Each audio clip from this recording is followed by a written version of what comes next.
Hi అండి, welcome to my channel. Bhadrachalam series చూడకపోతే కింద ట్యాగ్ చేస్తాను, చూసేయండి. ప్రీవియస్ వీడియోలో చెప్పాను కదా, భద్రాచలంలో నాకు కొన్ని మంచిగా అనిపించిన విషయాలు మీతో పంచుకుంటానని. వాటిల్లో ఇదొకటి అనమాట.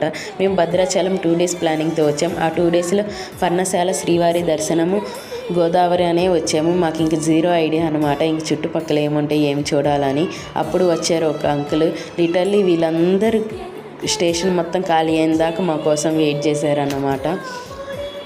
మొత్తం ఆ ఏరియా గురించి చెప్తూ చూపిస్తూ 2 days మాతోనే టైం స్పెండ్ చేశారు. ఒక ప్లేస్ గురించి, ఒక ఏరియా గురించి తెలియనప్పుడు ఎవరైనా ఒకరు వచ్చి మొత్తం చూపిస్తూ ఎక్స్ప్లెయిన్ చేస్తూ ఉండటం అనేది it is a not normal thing కదా. అలాగొచ్చిన అంకులే ఈ ఆటో అంకుల్ అనమాట. మేము దర్శనం చేసుకొని తిరిగి వచ్చిన దాకా మా కోసం వెయిట్ చేశారు. చాలా మంచిగా అనిపించింది.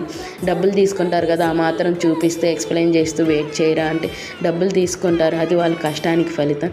కానీ ఆ అంకుల్కి అవసరం లేదు కదా, మేము మళ్ళీ తిరిగి వచ్చిన దాకా మా కోసం వెయిట్ చేసి ఉండటం అనేది మాకు చాలా మంచిగా అనిపించింది. చివరికి ఆటో అంకుల్ నెంబర్ కూడా మేము సేవ్ చేసి పెట్టుకున్నాము.